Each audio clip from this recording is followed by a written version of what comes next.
नमस्ते। गीता एवं गीता प्रवचन में 13वें अध्याय में मैं डॉक्टर नीलम अग्रवाल पुनश्च आपका स्वागत करती हूँ। विनोबा जी कहते हैं, नम्रता, निर्दंभता आदि मूलभूत ज्ञान साधना। तो आगे बढ़ते हैं। यह सब करने के लिए नैतिक साधना की मजबूत बुनियाद चाहिए। सत्य असत्य का विवेक करके सत्य को ही सदा ग्रहण करना चाहिए।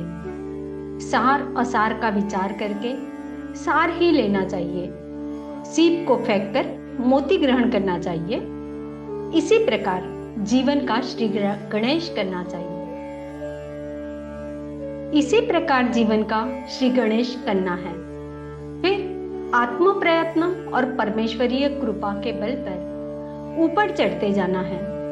इस सारी साधना में यदि हम देह से आत्मा को अलग करने का अभ्यास डाल ले तो हमें बड़ी मदद मिलेगी। ऐसे समय मुझे ईसा का बलिदान याद आता है। उनके शरीर में कीले ठोक ठोक कर उनके प्राण ले रहे थे। कहते हैं उस समय उनके मुंह से उद्गार निकले, भगवान इतनी यातनाएं क्यों देते हैं? किंतु फौरन भगवान ईसा ने अपने को संभाला और कहा, प्रभु तेरी ही इच्छा पूर्ण हो। इन लोगों को क्षमा कर, ये नहीं जानते कि ये क्या कर रहे हैं। ईसा के इस उदाहरण में बड़ा रहस्य भरा है। देह से आत्मा को कितना अलग करना चाहिए, इसकी यह निशानी है। कहां तक मंजिल तय करनी है, कहां तक वह यह तय की जा सकती है, यह ईसा मसीह के जीवन से मालूम होता है। देह एक छिलके की तरह अलग हो रही है। इस मुकाम पर प्रवास हुआ है। जब जब आत्मा को देह से अलग करने का विचार मेरे मन में आता है, तब तब ईसा मसीह का जीवन मेरी आंखों के सामने आ जाता है। देह से सर्वथा पृथक हो जाने का, उससे मानो संबंध टूट जाने का उदाहरण ईसा मसीह का जीवन पेश करता है। देह और आत्मा का यह पृथक्करण तब तक शक्य नहीं है जब तक सत्य असत्य का विवेक न हो। यह विवेक, यह ज्ञान हमारी रग रग में व्याप्त होना चाहिए। ज्ञान का अर्थ हम करते हैं जानना, परंतु बुद्धि से जानना यह ज्ञान नहीं है। मुंह में कौर डालना भोजन कर लेना नहीं है। मुंह में डाला हुआ चबाकर गले में जाना चाहिए और वहां से पेट में जाकर पचकर उसका रस रक्त सारे शरीर में पहुंचकर पुष्टि मिलनी चाहिए। ऐसा होगा तभी वह सच्चा भोजन होगा। उसी तरह कोरे बुद्धिगत ज्ञान से काम नहीं चल सकता। वह जानकारी, वह ज्ञान सारे जीवन में व्याप्त होना चाहिए, हृदय में सराबोर हो जाना चाहिए। हमारे हाथ, पांव, आंख आदि इंद्रियों के द्वारा वह ज्ञान प्रकट होना चाहिए। ऐसी स्थिति हो जानी चाहिए कि सारी ज्ञानेंद्रियां और कर्मेंद्रियां विचार पूर्वक ही सब कर्म कर रही है। इसलिए इस 13वें अध्याय में भगवान ने ज्ञान की बहुत बढ़िया व्याख्या की है। स्थित प्रज्ञ के लक्षण की तरह ही ज्ञान के लक्षण हैं। अमानित्वम, अदम्भित्वम, अहिंसा, शांतिर, आर्जवम, ऐसे 20 गुण भगवान ने बताए हैं। वे केवल यह कहकर नहीं रुके कि इन गुणों को ज्ञान कहते हैं, बल्कि यह भी स्पष्ट बताया कि इसके विपरीत जो कुछ है वह अज्ञान है। ज्ञान की जो साधना बताई उसी का अर्थ है ज्ञान। सुकरात कहता है, सद्गुण को ही मैं ज्ञान मानता हूँ। साधना और साध्य दोनों एक रूप ही हैं।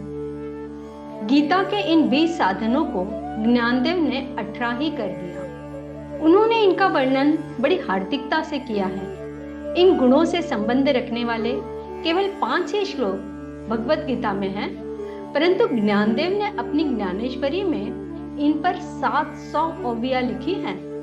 वे इस बात के लिए बड़े चिंतित थे कि समाज में सद्गुणों का विकास हो, सत्य स्वरूप परमेश्वर की महिमा फैले। इन गुणों का वर्णन करते हुए उन्होंने अपना सारा अनुभव इन ओवियों में उंडेल दिया है। मराठी भाषा भाषियों पर उनका यहाँ अनंत उपकार है।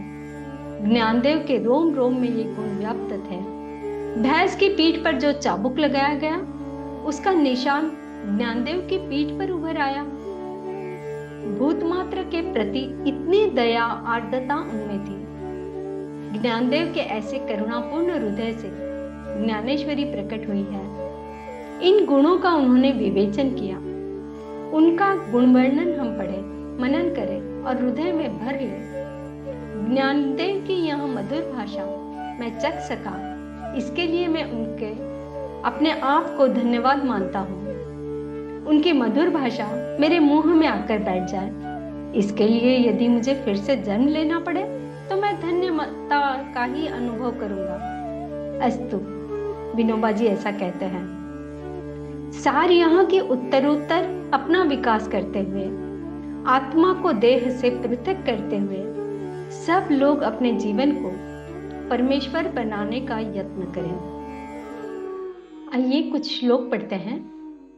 13वें अध्याय से 32वां श्लोक चल रहा है।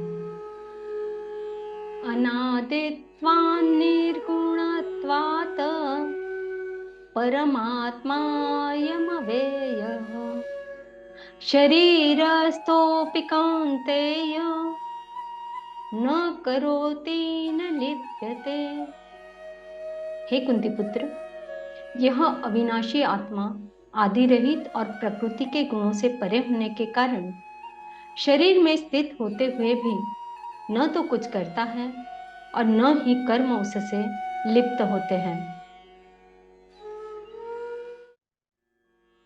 यथा सर्वगतं सौक्ष्म्यात् आकाशं नोपलिप्यते सर्वत्रावस्थितो देहे तथात्मानोपलिप्यते।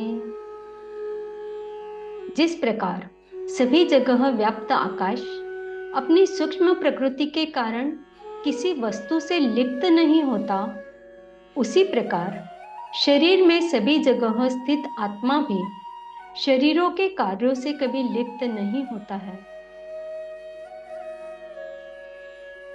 यथा प्रकाशयत्येक कृत्स्नं लोकमिमं रवि क्षेत्रं क्षेत्री तथा कृत्स्नं प्रकाशयति भारत। हे भरतवर्षीय अर्जुन, जिस प्रकार एक ही सूर्य इस संपूर्ण ब्रह्मांड को प्रकाशित करता है, उसी प्रकार शरीर में स्थित एक ही आत्मा संपूर्ण शरीर को अपनी चेतना से प्रकाशित करता है।